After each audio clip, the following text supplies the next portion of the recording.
Okay, we're rolling. Okay. This is an interview with Philip Johnson, Days Inn, Hicksville, New York, 26th of June, 2003. It is 12:45 p.m. Interviewers are Wayne Clark and Mike Russert. Could you give me your full name, date of birth, and place of birth, please? It's Philip Howard Johnson. 12820 is my birth in Grand Rapids, Michigan. Okay. And, what else? That's it. Yeah. What was your educational background prior to entering military service? Graduate of the Camille Bradford Senior High School in Wellesley, Massachusetts. Okay. Now, you joined the service in July of 1940. Yes, Were you drafted or did you enlist?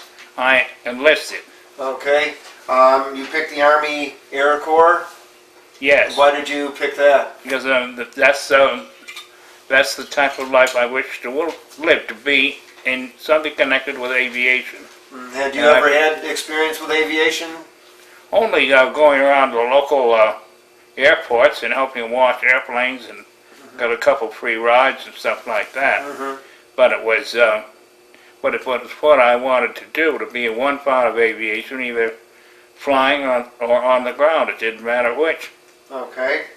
Where were you inducted into the service? Yeah, I think in Boston. And where did you go for your training? I went to a place called Fort Slocum, New York, and then from there Fort Dix. Okay. When did you get special Air Force training? I didn't get it because it was the Army. The Army Yes. gave us that. Okay. It was particular. It was basic training. Okay, and you did stuff. just basic training. Yes, that's right. Did you do anything to ready you to go into the Air Corps? Well, I went to a school. Okay, what was that? What kind of specialized schooling did you receive? Well, it was when I graduated from it, I was an air operations specialist, which is the Army's fancy way of saying that I was an air operations clerk. What were some of the things you did that you were... Well, I was just getting into it, and I have to tell you, I went from Boston to Fort Slocum. Fort Slocum, we got on a troop ship, and I went through we went through the Panama Canal. We didn't stop, went all the way through to Fort, I think it was MacArthur on the west coast. And we hung around there until the boat was ready to go, and then off we went to Hickam. It's now Hickam Air Force Base, then it was Hickam Field. And that's where I got my training that was run by the Army Air Forces then. And that's when I got my training. And we went to school there. Okay. And then I was transferred to Bellows Field on the windward side of the island. And that was where I was with a outfit. It was an operational ready fighter squadron, P-40s. And that was there. That was we had O-47s and one O-49.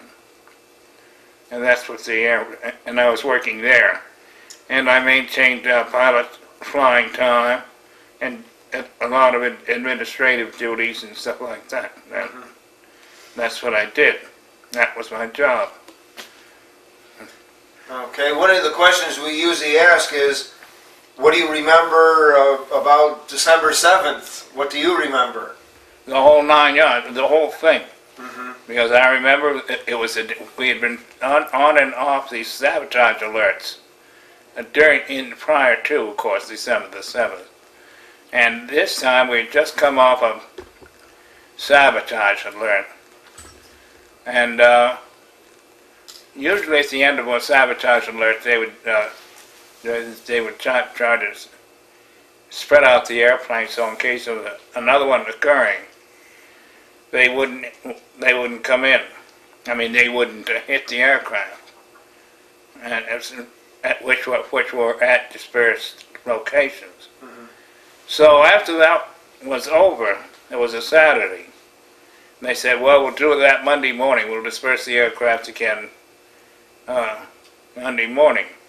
So that meant we were off Saturday night and all day Sunday. Sunday morning we got up, a couple of others, and 2 or 3 others and myself. And we were going to try to fool around with the base of this mountain. There was a mountain range right outside of Bellows. And we thought we'd try to get that. So, there were several of us, I guess 3 or 4, went to the mess hall and had a hearty breakfast of GI pancakes.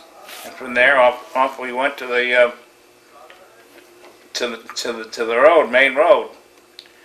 And when we were walking along the main road to the mountain system, this guy, the Filipino, came towards us, driving a taxi. There was a naval air station up beyond us, and he was all over the road. And he finally stopped, and the cab was riddled with bullets. And he told me, Japanese. So, I mean, we couldn't believe it, but he should know his cab was living proof of. Mhm. Now you couldn't hear the attack at all? Nothing yet. Mhm. Then, so we headed back to the base. And just as we came through the gate, well, they said, here they come, the Japanese, air raid, and so forth. And I dove underneath a tug, which was used for parking aircraft, and it was straddling a water drain. And that's where I had a ringside seat the whole show. And they came over with fighters, and they were there to take their time, had perfect aim at the aircraft, which are parked nose to tail, wingtip to wingtip. And they just completely just set it at a fuss, set the whole lot, flight after flight of aircraft there, and there they were, and they had a field day, just zapping them one after another. And of course they caught on fire and everything. You had a real bonfire and exploding ammunition and everything else. And they also worked over this 049, which is just, it was an observation aircraft, but they thought it was something special, I think, because there was run after run of that airplane. It was a big, wide-winged airplane, and it was used for observation. And it had to, I mean, there was no speed demon or anything like that. It was terrible.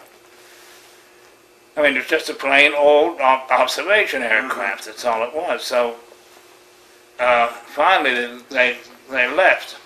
Now, none of the planes were able to get off the ground? No, they were burning. Mm-hmm. A couple of pilots tried to get off. One was shot down on as he was running for his airplane. There's a cup of water there if you'd like it. Okay.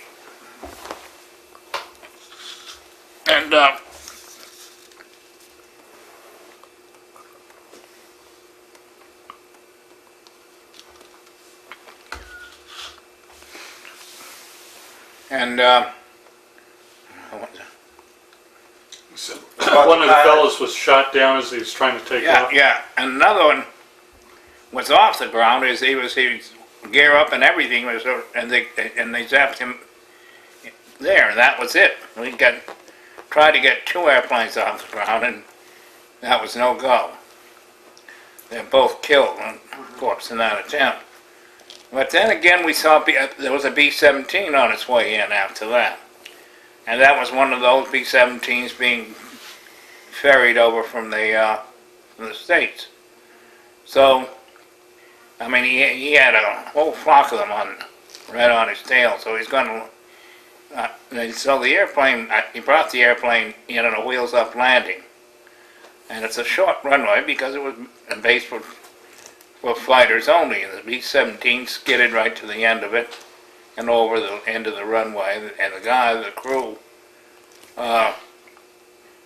punched out of that airplane as fast as they could, and headed for anything they could find in the way of a hiding spot.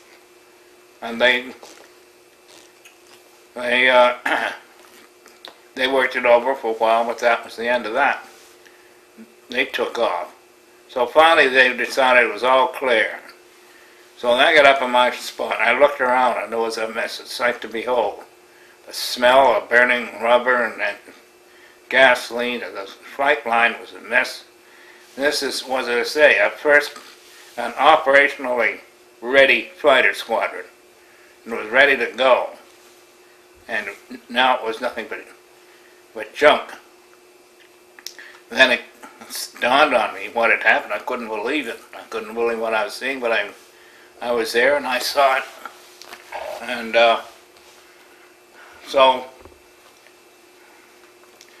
I then went up to the squadron orderly room in the building. Everybody else in the squadron was there too, and they were milling around and no order or anything like that. The supply sergeant, they couldn't get the guns. The guns were locked away and by the supply sergeant. And the supply sergeant was shacked up with some girl in Honolulu. So they got the guns out anyhow. But they were packed in Kwajalein, and they're 30 caliber machine guns and the gas masks and all that stuff, and then the Springfield 03 rifle and rounds of ammunition. And this is all World War I stuff that we were using, and tin helmets. And that's what we had. And so we were in the orderly room, and everybody was milling around, and no one seemed to know what was going on next. The first sergeant could see that that people were right on the verge of doing something, because it was just a complete mess there. I mean, so he spoke to the squadron commander, and the squadron commander got everybody together, and he told them exactly what had happened, that Wheeler and Hickam and Outfield, Bellows, plus a couple of other training bases were hit. So Pearl Harbor was gone, complete washout. Nothing was there. So he said, well, we've got to do something. So we decided to set up I mean, everybody's going to pull guard duty. Some had never pulled guard duty before, but they were going to pull now. And so I was given word, if you see any small submarines, those are Japanese submarines. They have a crew of 3, and they might beach themselves and try to get out. So that's another thing for those of us who were along the beach. We were told to keep our eye peeled for something like that. But from that time on, the first day was the worst of all. And so we finally got squared away and established some sort of order among the people and so forth. And then from there, I mean, after a while, a week or 10 days or so, things began to shape up because we were transferred to Kauai, and there we found we were going to be with the B-24 squadron, which was on its way to the Central Pacific areas. and it was there, and they were being training flights and stuff like that. So I assumed my duties. I don't remember too much about that at all, but I know it was there. I knew where we were going. But it was like the first was like a nightmare. The next was just a follow-on to that. But we finally got everything in order, and we went to the Ellice Islands in the Central Pacific. There are 3 islands. There is a Nucupatown, Nonamia, and another one. I forgot what it was. But we started bombing. Then the airplanes came in, and they had coral runways, and the airplanes would be located underneath the palm trees, and couldn't be seen that well. And that's the way that's when we were down. We were down there, and there wasn't any particular action there, other than the fact to get washing machine Charlie every so often that came over. So we were there, and we stayed until and we were bombing this one Japanese rock that was being held and had been since the war started.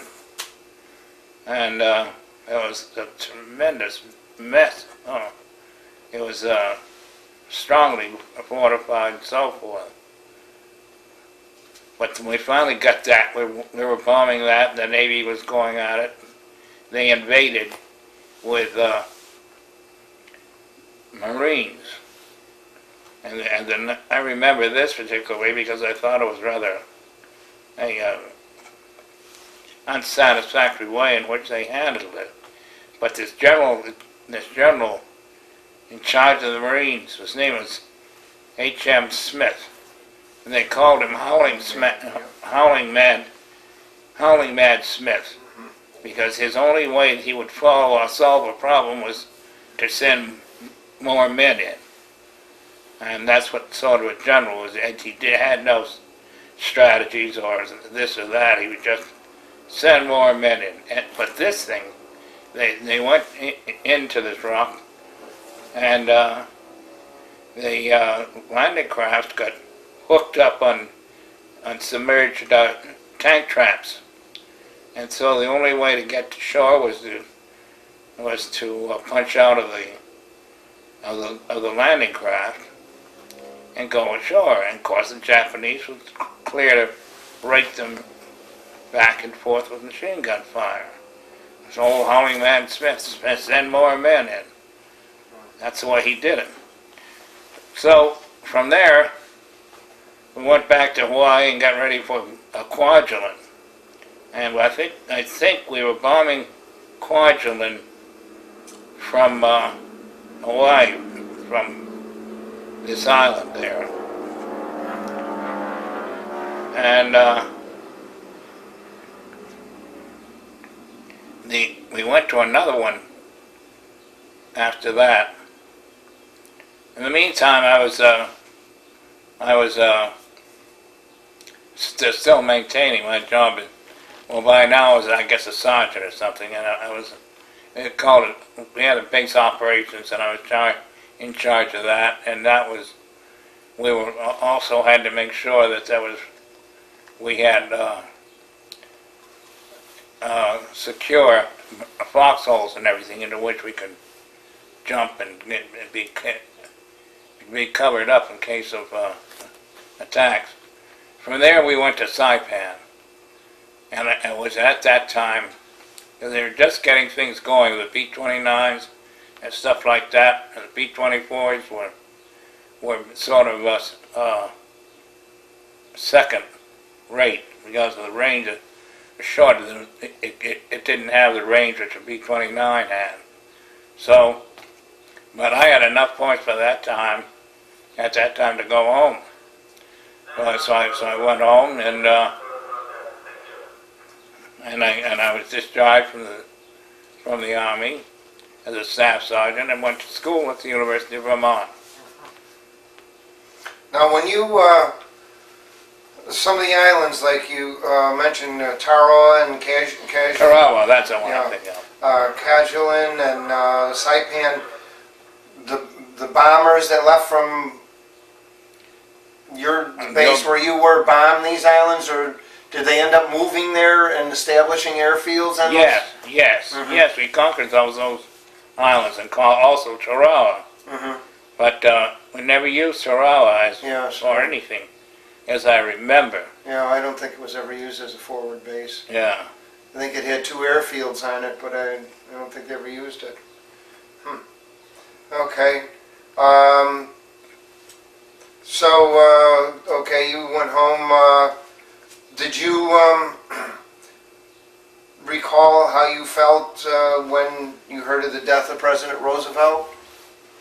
No. Well, I never voted for him anyhow. Okay. Didn't think much of it, to tell you the truth. How did you feel? I know you were out of service then, but how did you feel about I think you were, the top dropping the atomic bombs on Japan? I thought it was great. That was the Enola Gay. Yes, I thought it was necessary, most necessary, because of the lives that were saved and everything. I thought it was, I mean, it was an awful thing. It was, but it had to be done. I thought. Had you ever seen the crew of Enola Gay? Was that at any No, base where you worked? no. Okay. When you left service, did you use the GI Bill to go to University of Vermont? Yes, I did. Did you ever use it for anything else? Or Take flying lessons. oh, I got that, and because I didn't go in for pilot training when I was on active duty, because they thought that I had some sort of a when I was in my teens, I had a mastoid operation, and they removed something which, according to my flight surgeon, would disqualify me for flying a high altitude flying. He said you're okay at 25,000 feet and below, but nothing above that. It would be too much straining. So that's what I did there. did you ever use the 5220 Club? Yes, after I got out of the service. How long did you use that? I don't know. It was yeah. Okay. Did you join any veterans organizations? Well, I joined the Air Force Association, and I think that was, I never belonged to the American Legion or the VFW or anything like that. I belonged to the Air Force Association on just local outfits, which I belong to now, which are older. Well, now they're old guys my age. Do you have a Pearl Harbor survivors group here? I think so, but I'm not a part of it. I'm not a member of it. What else did I ask? How do you think your time in service, do you think it ever affected or changed your life in any way? Yes. How? It gave me, well, I think it gave me a lot of stability that I never had before. And maybe, and it was, I mean, I saw things that I never would have seen otherwise. And it taught me to accept responsibility as I was given and do what you're told. Especially when some sergeant with about a zillion years service tells you to do it, you better do it now. And well, they're not all that way, but some were and some weren't. But you knew you better do what he told you, else he'd have you up for some sort of court-martial. But I mean, it wasn't fright. It was just that you knew you had to do what he told you, and that's it. Okay. Now, you later became an officer Yes. in the reserves, or? Well, that was another thing. The Air Force, when they were separated from the Army, were short officers. And they were looking in particular for NCOs who who would be interested in a reserve commission in the Air Force. Of course, it would be you wouldn't be recalled on active duty. No way. It would just be you go to meetings and everything. It would be the inactive reserve, and that's all there was to it. So I said, yeah, I'll take that. And this was when at the time of the Korean War, and when it really got hot, and I waked up one morning and found a letter recalling me that I'd been granted a commission and everything like that. But this was a letter to ordering me to active duty. And I was first stationed up in St. Albans, Vermont. They had a radar site up there. And then I went, well, do you want to know anything about that? Sure, yes. And I stayed there, and I was told I was going to be sent overseas. So where did I go but to Japan? And the first job I got was a commander of of a base on Hokkaido. It was a ready base. In other words, it was a Japanese base which is in perfect condition. Mm-hmm. Runways, concrete runways, and hangars and everything. They weren't touched. They were just as they were before. But it was called a Sakhalin. And it was on its way. You could look up to see. You couldn't look and see, but it would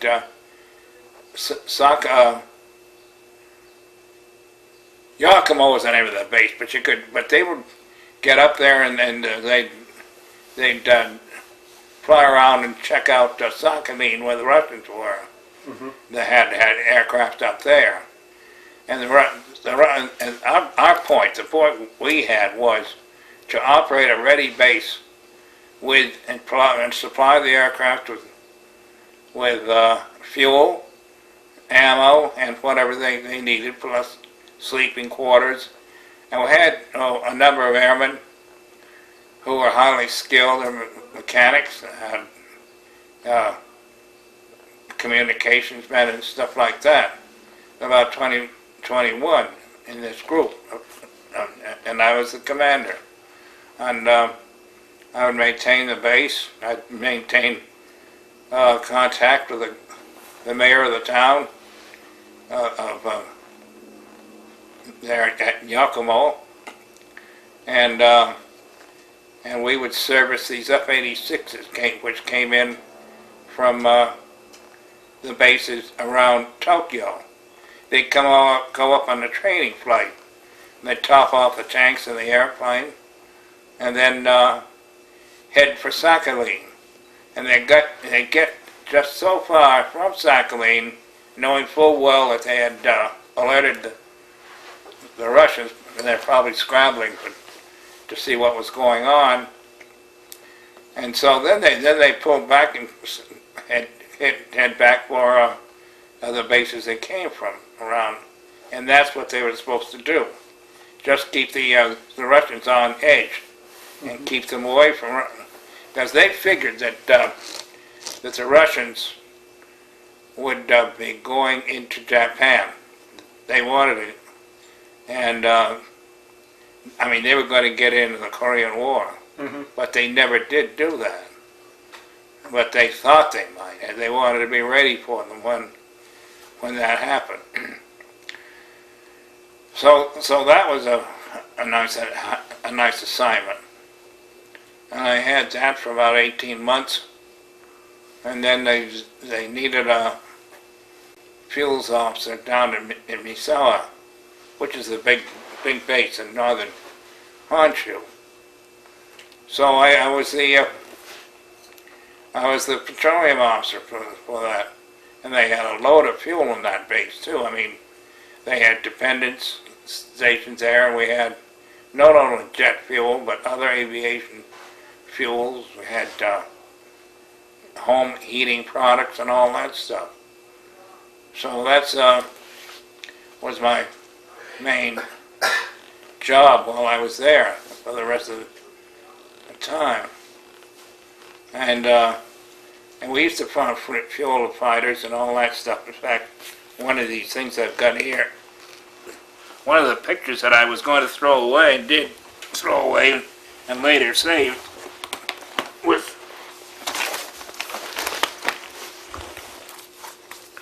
what we had.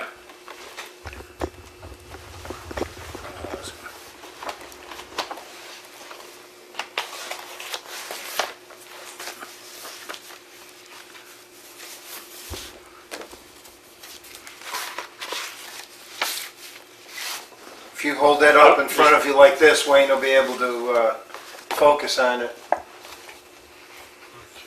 Should I sit up more? No, that's fine. Just hold it. Just Yes, like like that. that. Can you use this? Sure. Now, you want to tell us about that? Are you in that picture? Or? Yes, I am. Okay. All right, I got it. Whereabouts are you? I'm the one that's got my I've got my hand resting on the wing Oh, of the okay. airplane. All right. We have a chief, Chief NCO is there too. Okay, I got it. And he's the one by the fire hydrant. The other one is one of was the airman refueling the F-84. Okay. And these were, at that time, they were called fighter escort aircraft, and they were assigned to the Strategic Air Command. And there was some idea that LeMay had. He wanted to use the fighters to protect his bombers on runs. And so Okay. he'd use these F-84 Gs, I guess they were. Okay, you can put it down. And Now, did you have any other photos there? no, the only one that got is there's no action. I got this picture here, which I took out of the frame. I don't know if you want Okay. that or not. Yep, just hold it up and I can zoom in on it. We can make a copy of it. You can. Yep. Yes. And that's, well, you were stationed in Japan? Yeah, Okay. I was in the reserve at this time. Okay. At this time I was a major in the Air Force Reserve. Okay. Do you know about what year that was taken? I mean, it doesn't have to, you don't have to. Well, I'd say in the late 60s. Okay. And then I was promoted and again, so I don't have any. Okay. That's a nice That's photo. enough. Okay. Now, how much longer were you stationed in Japan? Were you there till the end of the Korean War? No, it was a tour. I mean, I was there for several months. I think it was about almost 3 years I was there. Uh-huh. And then I went back, and as soon as I got back, I was stationed in Great Falls, Montana, and that's a good place to be from, far away from. If you, I didn't like that very much at all, but I was still. So after that, I decided, well, I've got a good background in aviation fuels and stuff, so I asked for to be transferred to the Ready Reserve, and that's where I stayed until I was retired. Mm-hmm. When did you As a retire? civilian. When did you retire? Oh, let's see.